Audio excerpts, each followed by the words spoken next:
Hello everyone, it's Jamal Thomas. Welcome to the Progressive Soapbox. Let me check my volume.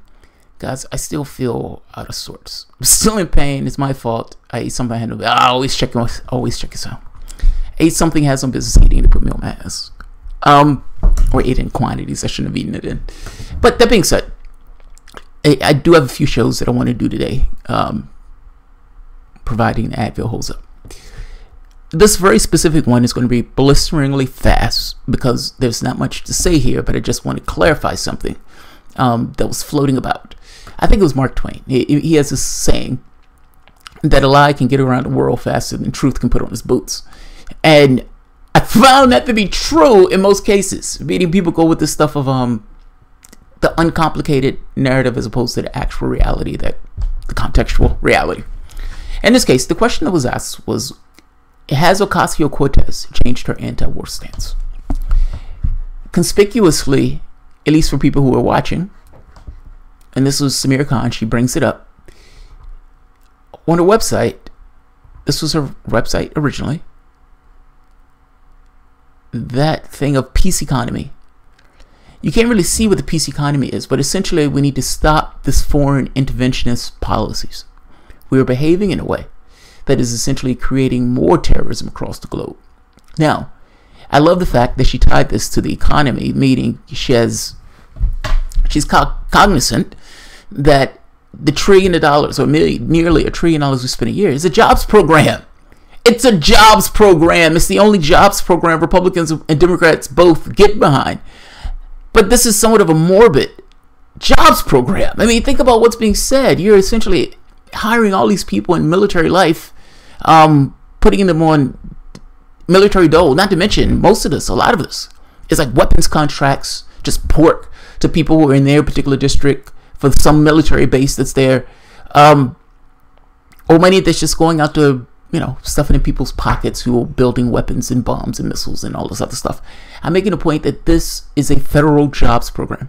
She's attaching militarism with the economy. I love that. So that was in the first clip. In the next clip, as you can see, it is conspicuously missing.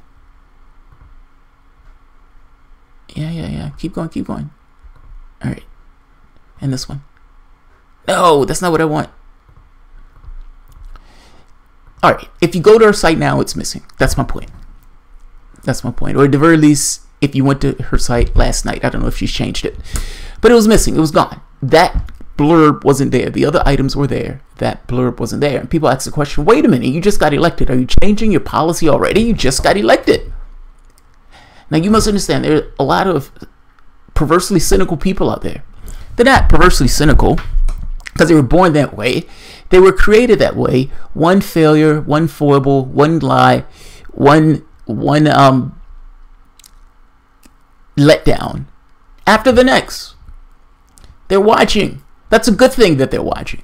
And right off the bat, day of your election, they are willing to hold you accountable for something like that. Good. Problem is, this one is not really true. Ocasio actually answers this. Looking into this, nothing malicious. Site is supporter run, so things happen. We'll get to the bottom of it. Essentially, she's not the one that's running the site. She's running on a shoestring budget. Like, I think she was outraised 10-1. So I would imagine anytime she can get something done where she didn't necessarily have to hugely put out for, she went that route. Well, in this case, her website. I don't know what they thought their chances was of winning. And do you dump a ton of money into a website? Probably not. Yeah, probably not. I wouldn't. Just being honest, I necessarily wouldn't understand this answer. Let's see. And I don't think there's anything else. Oh, there is one more thing about this. So right here, here's another campaign flyer. Day before the election, still here. Where is it? An economy of peace. It's there. And if you want to reference it on the website, it's the same thing.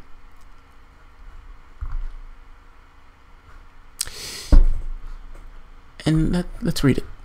Since the invasion of Iraq in 2003, the United States has entangled itself in war and occupation throughout the Middle East and North Africa. As of 2018, we are currently involved in a military action in Libya, Syria, Iraq, Afghanistan, Yemen, Pakistan, Somalia. According to, and there's more than that.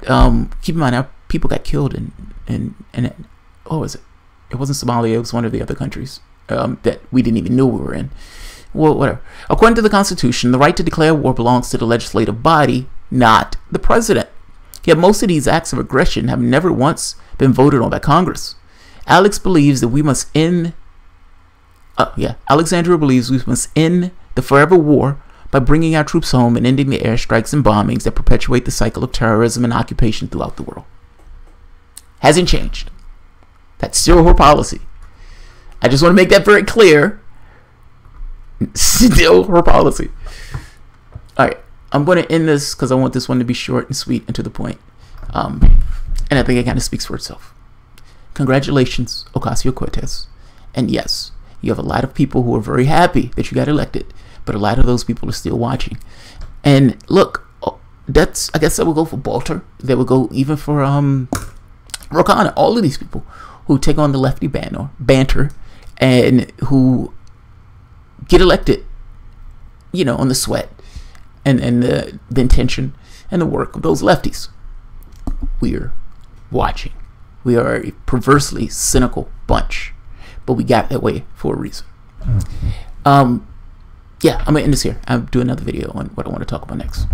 Alright guys, if you enjoyed the content, please feel free to share, like, subscribe, and of course, as always, Patreon. Thanks guys.